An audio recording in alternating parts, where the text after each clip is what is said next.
Bienvenue pour la suite de mes histoires avec les festivités de ce début d'été et de cette fin du mois de juin, donc qui suit évidemment les festivités qui suivent l'arrivée de l'été le 21 juin.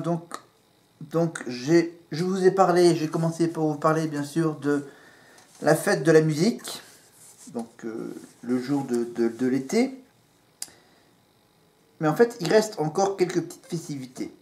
Avant de passer au mois de juillet avec le Tour de France et le 14 juillet, et après bien sûr le mois d'août avec le 15 août et le festival de théâtre de rue d'Aurillac. Voilà. Ah oui, il y a aussi bien sûr la fête nationale américaine, bien sûr, qui est voilà, début juillet, avant la nôtre. Mais ce que vous aimeriez savoir, c'est est-ce que nos chers cousins québécois, ils ont une fête nationale dans l'année? En fait, oui. En fait, oui, ils ont une fête.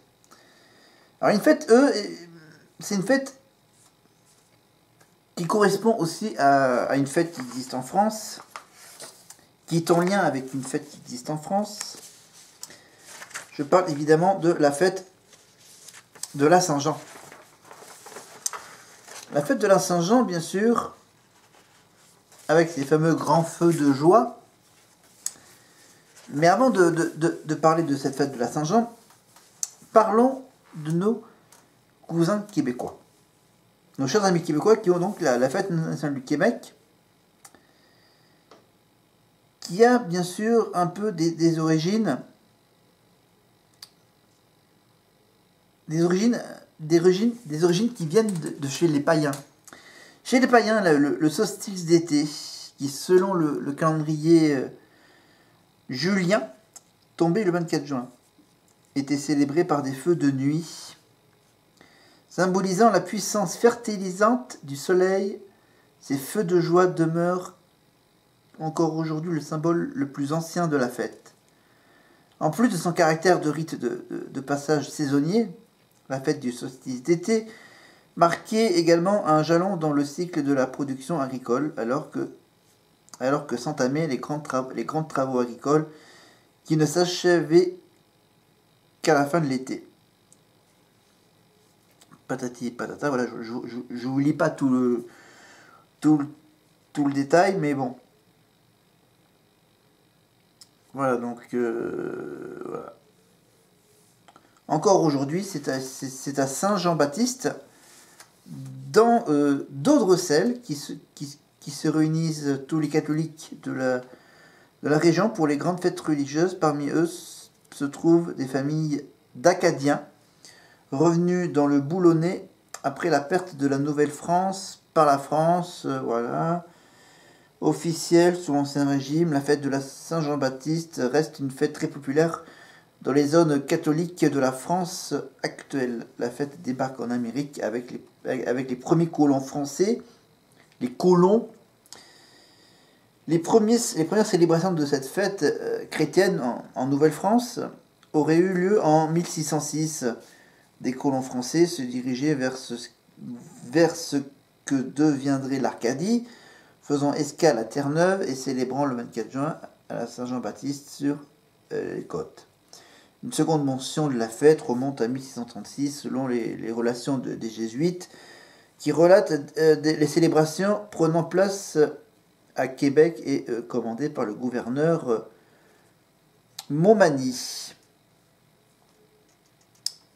Voilà, pour ceux qui s'intéressent, donc voilà, j'ai toute une partie ce qui parle de ses origines. Voilà, après il y a l'histoire du Bas-Canada. Les célébrations de la Saint-Jean-Baptiste prennent une tournure très patriotique grâce entre autres au... D'accord, voilà, voilà, le Saint-Jean-Baptiste, nanana...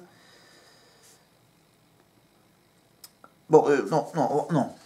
Allons plutôt à l'essentiel, à cette fête nationale du Québec.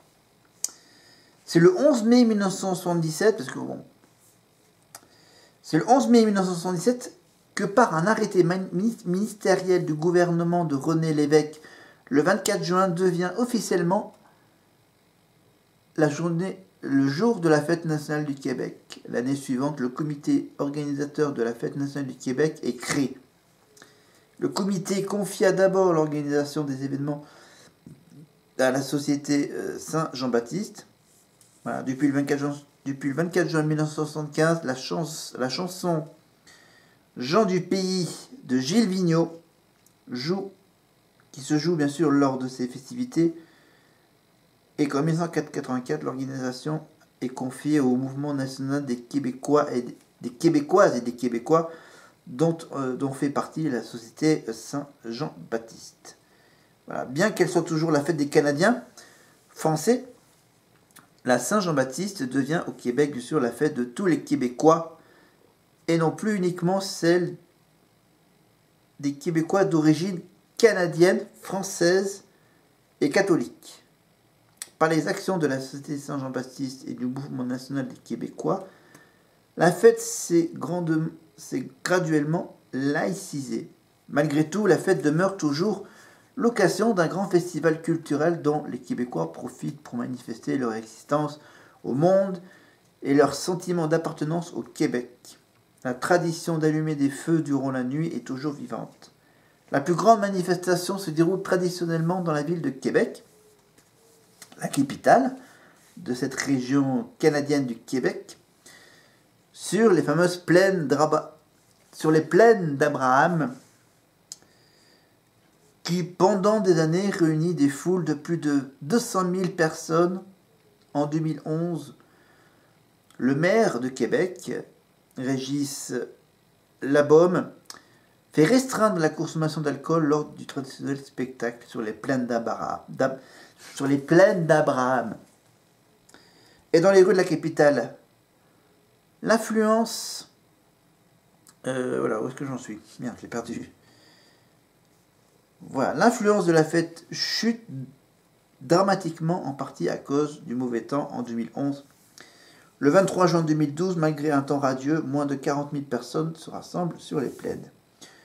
Depuis le 8 juin 1978, la Commission des normes du travail du Québec veille à l'application de lois sur la fête nationale qui fait du 24 juin un jour de congé férié et chômé. Si elle tombe un autre jour de congé, un autre congé doit être ajouté. Si en raison de la nature de l'emploi, le travail ne peut s'absenter de son travail, il doit recevoir une indemnité. Et pourquoi et la fête est toujours célébrée par de nombreux francophones, majoritairement issus de la diaspora québécoise ou acadienne, de la Nouvelle-Angleterre, de l'Ontario, des provinces maritimes et de l'Ouest canadien. Les plus importantes célébrations de la Saint-Jean-Baptiste dans le Canada, en dehors du Québec, bien sûr, ont lieu dans le cadre du festival franco-ontarien qui se tient chaque année à Ottawa. Évidemment, la Saint-Jean-Baptiste est aussi une célébration importante pour la région du nord de l'Ontario, dans diverses petites villes. Bien que la célébration de la Saint-Jean-Baptiste pour les Acadiens en tant que fête catholique ne soit pas inconnue. Elle est largement surpassée par la fête nationale de l'Acadie le 15 août. Fête de l'Assomption, par ailleurs, bien sûr, fut la fête nationale des Français sous le Second Empire. Un peu d'histoire, ça fait pas de mal. Instituée en 1881 lors d'une convention acadienne, alors que cette date était en compétition avec le 24 juin. Depuis plusieurs années, un défilé de la fête nationale du Québec est organisé en France par la délégation générale du Québec à Paris. Les délégations de New York, Londres, Bruxelles, Mexico et Tokyo soutiennent aussi des activités pour souligner le 24 juin. La Saint-Jean-Baptiste est aussi largement célébrée en Colombie-Britannique, plus particulièrement dans la vallée de l'Okanagan, étant donné que de nombreux travailleurs saisonniers présents pour la récolte estivale des cerises et autres fruits sont québécois. Voilà. Et certaines personnes au sein des communautés francophones du Canada regrettent que le Québec se soit approprié cette fête, puisque de leur point de vue, la fête avait comme but d'unir tous les Canadiens français, qu'ils soient au Canada ou aux États-Unis. De notre point de vue, les dirigeants de la Société Saint-Jean-Baptiste de Montréal accusent toujours Ottawa d'avoir usurpé les symboles nationaux historiques des Québécois en s'appropriant la feuille d'érable, le castor et la fameuse chanson, la fameuse hymne au Canada. Mais en fait, pour nous c'est la fête de la Saint-Jean classique. Hein. Voilà, donc le solstice d'été dans l'hémisphère nord, donc, qui a lieu donc, fréquemment le 21 juin. Voilà, par exemple, le 19 juin, pour le solstice d'été du 19 juin, ça sera en 2488. Rarement, sur le solstice d'été, c'est rarement le 20 juin. À l'occurrence, c'était le 20 juin en 1896, en 2008 et en 2012. Et le 22 juin, bien sûr, ça a déjà eu lieu en 1975. Et puis, ça sera dans une petite... grosso modo, dans un peu moins de 300 ans, hein, en 2302. Le solstice d'été, donc, voilà, est fêté, évidemment, avec le culte du soleil, bien sûr, représenté par le feu. Voilà, pour empêcher que les sorcières et magiciennes n'y passent pendant la nuit.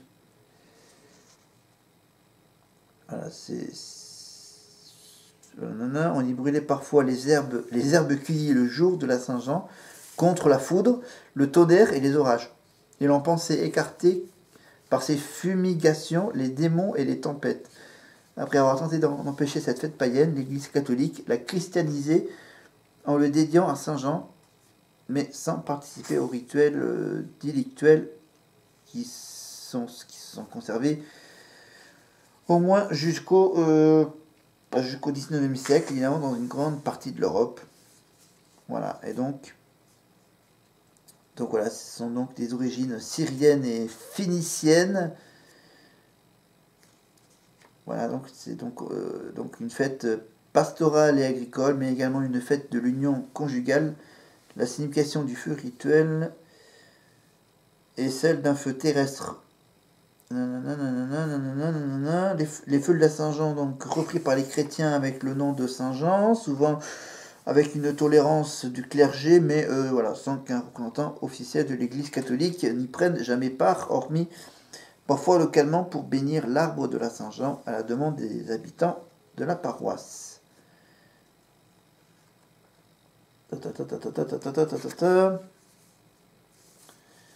Voilà, et puis bien sûr, pour être plus précis, le récit de la Saint-Jean, de la Saint-Jean-Baptiste se trouve dans l'Évangile selon Saint Luc. Cet événement fait l'objet d'un culte à la date du 24 juin. Pour les églises catholiques et orthodoxes, bien sûr, la fête du 24 juin, 6 mois avant Noël, qui célèbre la nativité de Jean-Baptiste, cousin de Jésus-Christ. On apprend des choses. Hein. Allez voir sur Wikipédia donc, toute cette histoire, les origines de cette fête de la Saint-Jean. Voilà. Tout ce qui est en lien avec la fête liturgique de la nativité de Saint Jean-Baptiste. Du côté de l'Église catholique, évidemment, et surtout dans l'Église catholique. Voilà, évidemment, il y a aussi d'autres fêtes traditionnelles, bien sûr. Au Canada, donc, je vous ai dit que c'était la fête nationale du Québec. Et en Belgique, à Mons, en Belgique, c'est évidemment... jusqu'en 1823, c'était donc la fête qui se fêtait par l'allumage d'un feu dans chaque quartier de Mons. Alors, ce feu était accompagné d'un coq en cage. Les feux sont montés grâce aux récoltes de bois des enfants. Un concours de chant a aussi lieu à la Saint-Jean. Voilà, ensuite ça a été repris dans les années 90, etc. Voilà. C'est pas uniquement en Mons, apparemment. ça se propage un peu dans les villages entourant la ville de Mons en Belgique. En Espagne, pour la Saint-Jean, c'est quoi? C'est aussi une fête célébrée dans plusieurs endroits, filles des villages d'Espagne. Voilà. Elle symbolise le combat entre les forces du bien et du mal. Hein, Dieu et Satan. Avec le triomphe du premier, bien sûr, Dieu. Voilà, et par exemple, la gastronomie typique de la Saint-Jean en Galice. À la Saint-Jean galicienne, il est habituel de manger des sardines, puisqu'elles sont en raison, et c'est une tradition de manger ces poissons. Les sardines ont un rôle dans des... sont rôtis. Ah oui, c'est des sardines rôties sur des braises faites avec des caisses de bois. On mange les sardines avec du pain, du maïs, accompagné de vin rouge. Et en Catalogne, il est de coutume de manger le coca de San Juan, une espèce de galette sucrée. Voilà. Donc on était donc à la gastronomie typique en Galice, mais en Catalogne, chaque année, la fin de semaine précédente de la Saint-Jean, les villages de Catalogne montent à la croix du pic du Canigou un petit fagot de serment. Ensuite, le 22 juin, il y a 3 montagnards du Cercle des Jeunes de Perpignan qui portent la flamme du Canigou depuis le Castillet de Perpignan. Essayez de comprendre ce que je dis. Donc c'est une fête donc en Catalogne et plus précisément à Perpignan. Voilà, donc la flamme du Canigou depuis le Castillet de Perpignan et régénère la flamme chaque année. Et elle est ensuite descendue et distribuée dans chaque village des pays catalans en Provence et dans les associations catalans dans le monde. Le 23 juin vers 22h, tout le village allume un bûcher avec cette flamme. Voilà, évidemment, en France, tout le monde connaît évidemment cette fameuse fête. J'ai une petite info, voilà, fête de la Saint-Jean. Au Moyen-Âge, à Paris, la ville y donne sur la place de Grève des fêtes ainsi que le feu de la Saint-Jean. Celui-ci était traditionnellement allumé par le roi de France en personne, perdura jusqu'en 1648, bien sûr, date à laquelle Louis XIV officiera pour la dernière fois. Voilà. Le bûcher de la Saint-Jean se pratiquait jadis à Paris. Les autorités de la ville se chargeant de son organisation, le feu était traditionnellement allumé par le roi de France en personne sur la place de Grève. Voilà, par exemple, voilà, il y a des traditions aussi en Alsace, en Lorraine, évidemment, dans les Pyrénées, du côté du pays de Mont-Blanc, en Limousin, en Auvergne, voire même à Rennes, évidemment. Voilà, avec le feu de la place de l'église et le feu de la place Birakeim à Rennes. Voilà. Après, il y a toute une histoire évidemment avec les Bretons et le feu de la Saint-Jean. Voilà, parce que c'est un peu trop long, ça va trop vous ennuyer. Et en fait, il y a aussi, bien sûr, il y a le solstice d'été, mais il y a le solstice d'hiver avec la Saint-Jean d'hiver. La Saint-Jean d'hiver. Proche du solstice d'hiver, donc, du 21 décembre. C'est la fête de Jean, l'évangéliste. Le 27 décembre, à cette époque, le soleil est au plus bas. Il recommence à monter sur l'écliptique. Cette fête folklorique a lieu à Chièvres, du côté de Mons en Belgique, et dans différentes régions françaises, notamment en Bretagne, en Galice, ainsi que dans la région Roussillon, principalement à Perpignan. Voilà, en fait, Perpignan, c'est un village intéressant, bien sûr, pour ses festivités un peu spéciales. Et on finit cette petite mini-vidéo, évidemment, historique, festive, religieux et tout ce qui s'ensuit pour cette fin d'année, la fin du mois de juin, Bah, du coup, pour commencer le mois de juillet, on vous propose d'aller au cinéma. Bah, d'aller au cinéma, mais pas cher. À moins de 5 euros, vous allez voir des films qui sortent actuellement au cinéma. Et c'est l'occasion de faire une fête. La fête du cinéma. La fête du cinéma est donc l'opération de promotion du cinéma ayant lieu chaque année en France au mois de juin, juillet, par là, depuis 1985 jusqu'en 1992. L'opération, à l'époque, ne durait qu'un jour. Voilà.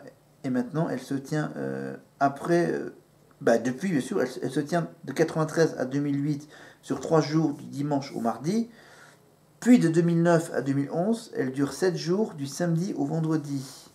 Avant de repasser en 2012 au format plus court de 4 jours du dimanche au mercredi. Une autre opération du même genre est organisée chaque année par la Fédération nationale des cinémas français, évidemment. Voilà. Depuis 2000, c'est le printemps du cinéma au mois de mars, et également la rentrée du cinéma à la rentrée de septembre de 2004 à 2009. Voilà. C'est qu'en fait, c'est qu'avant, il pouvait y en avoir jusqu'à 3 week-ends prolongés un peu spécial pour le cinéma, bien sûr. Voilà. Donc là, maintenant, il n'y a que le printemps du cinéma qui est en mars et la fête du cinéma qui est en juin, juillet. Alors, l'historique de cette fête du cinéma. Pourquoi on fait la fête du cinéma à cette occasion? La fête du cinéma a été lancée le 14 juin 1985 à l'initiative de la Fédération nationale des cinémas français, la FCNF, conjointement avec le ministère de la Culture, évidemment, et l'ensemble des professions du cinéma. Depuis 2004, évidemment, c'est sponsorisé par la banque que tout le monde connaît, BNP. Et partenaire de l'opération, la banque prolonge la fête du cinéma en mettant en jeu et distribuant des contre-marques de cinéma à tarif préférentiel pour une période donnée qui suit les festivités. Cette manifestation a souvent programmé des films destinés surtout aux jeunes spectateurs, comme 3 films. Les fameux 3 films de Shrek. Shrek 1 en 2004, Shrek 2 en 2007 et Shrek 3 en 2010. 2 films de la franchise à succès L'Âge de glace, en 2009 et en 2012, la saga des Transformers en 2009 et en 2011, ainsi que le premier de la saga Spider-Man en 2002. Et en 2011, bien sûr, un bilan montre que la tranche d'âge des 15-19 ans représentait près du tiers des 3 700 000 entrées totalisées sur la fête du cinéma. En 2013, la FNCF, aucun rapport avec bien sûr les trains, a tenté de simplifier la formule et de séduire un plus grand nombre encore en entraînant les réductions à 3,50 € pour tout billet sur la fête du cinéma. Cette formule était déjà connue et pratiquée sur le printemps du cinéma, mais pour la première fois, elle a été expérimentée sur 4 jours en 2013, donc avec un certain succès, puisque 3 500 000 billets ont été vendus sur la période de l'opération. Avec un pic, bien sûr, sur le mercredi, le jour des sorties, évidemment. À titre de comparaison, par rapport à la fête du cinéma en 2012, l'unique opération ayant lieu une durée de 4 jours avant l'année 2013, évidemment, il y a une petite progression. En 2020, la fête du cinéma est annulée pour la première fois de son histoire, après 3 mois de fermeture à cause de la pandémie du Covid-19. Les cinémas rouvrent le 22 juin 2020 avec un protocole sanitaire strict du fait de la proximité de la réouverture par rapport aux dates habituelles de l'opération. Et les conditions de distanciation sociale, bien sûr, la FNCF décide d'annuler la fête du cinéma, initialement prévue du 18 juin au 1er juillet. L'opération revient en 2021 avec un allongement à 5 jours et un début fixé au mercredi 30 juin afin de coïncider avec la levée prévue des mesures de distanciation et de la jauge dans les cinémas. C'était donc il y a un an. C'était en 2021. C'était l'année dernière. Voilà. Est-ce que j'ai des infos à vous donner Tiens, je vais vous parler évidemment des différentes années où il y a eu donc la fête avec les films qui sont sortis, par exemple. Voilà. Les trois films qui sont sortis, voilà, durant la période des fêtes du cinéma. Donc voilà. Rappelez-vous, en 85, il y avait comme film La Rose pourpre du Caire. Voilà. Ok, je vais simplement vous dire les plus grands films. Donc vous avez Le Grand Bleu, qui était sorti en 88. C'était donc le 16 juin 1988, pour la 4e édition de la fête du cinéma. 2 millions d'entrées pour Le Grand Bleu. Voilà. Par exemple, qu'est-ce qu'il y a comme film? Ah oui, le film Beethoven, le chien. En 92. Voilà, par exemple, vous avez 4 mariages et un enterrement en 94. Voilà, ou sinon vous avez donc La Haine en 95. Vous avez Le 5e élément en 97. En même temps que La vérité si je mens. En 98, c'était évidemment Sex Crime et le début de la saga Taxi. Matrix en 99. Vous avez également en 2000 le film Gladiator, Ridley Scott. Évidemment, en 2001, c'était bien sûr Lara Croft, Amélie Poulain, et Pearl Harbor. 2002, Spider-Man, L'Auberge espagnole. 2003, Fast and Furious 2. Ah oui, Cadet Olivier avec le film Mais qui a tué Pamela Rose? En 2004, c'était Shrek 2. Harry Potter, c'était normalement le deuxième, avec le prisonnier d'Azkaban. En 2005, c'était l'épopée russe Batman et Madagascar. 2006, c'était évidemment Scary Movie, évidemment, et le dessin animé Cars. 2007, c'était bien sûr Shrek 3. Et bien sûr, le début de Jack Sparrow, Pirates des Caraïbes jusqu'au bout du monde. 2008, Le Monde de Narnia. Et un des films d'Eric et Ramsey. 2009, L'Âge de Glace 3. Transformers 2. Et un bon vieil Bad Trip.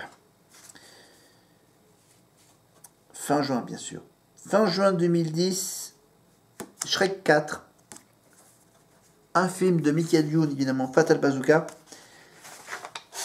Voilà. Après d'autres années, donc on passe en 2011 avec Transformers 3, Kung Fu Panda 2 et du Kobu, bien sûr. 2012, L'Âge de Glace 4 et Madagascar 3, pas l'inverse. 2013, Moi moche et méchant 2 et Superman, Man of Steel. 2014, Qu'est-ce qu'on a fait au bon Dieu? Voilà. 2015, Épreuve 2, Jurassic World et le dessin animé Vice Versa, sur bien sûr les sentiments d'une petite fille dans son cerveau. Camping 3, Le Monde de Dory en 2016. 2017, Transformers 5 et Wonder Woman, Gal Gadot, et bien sûr Baywatch avec bien sûr Dwayne Johnson et Zac Efron. 2018, Les Indestructibles 2, Jurassic World 2, 2019, Toy Story 4, Far From Home de Spider-Man et le Men in Black 3. Et l'année dernière, c'était donc la fête du cinéma avec Cruella.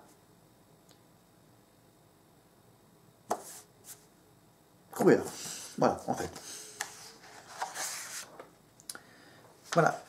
Et si vous voulez voir donc les meilleurs démarrages durant l'événement des films, voilà, je vous mettrai en lien évidemment l'article de Wikipédia. Voilà. Voilà, j'avais envie de compléter ma précédente vidéo avec celle-ci, avec plein d'infos supplémentaires. Et je suis déjà en train de vous imprimer plein d'infos sur... Maintenant que cette longue période électorale politique avec les présidentielles et les législatives sont passées, je vais donc revenir un peu sur plein d'infos sur la politique française. Voilà. Voilà, je vais parler bien sûr des sujets qui m'intéressent. Donc bien sûr, on va revenir sur les précédentes élections législatives et présidentielles, parler des deux stars de ces élections, à gauche et à droite, et également de plein d'autres, et de tous les autres hommes et femmes politiques qui sont très connus sur les réseaux sociaux. Je prépare également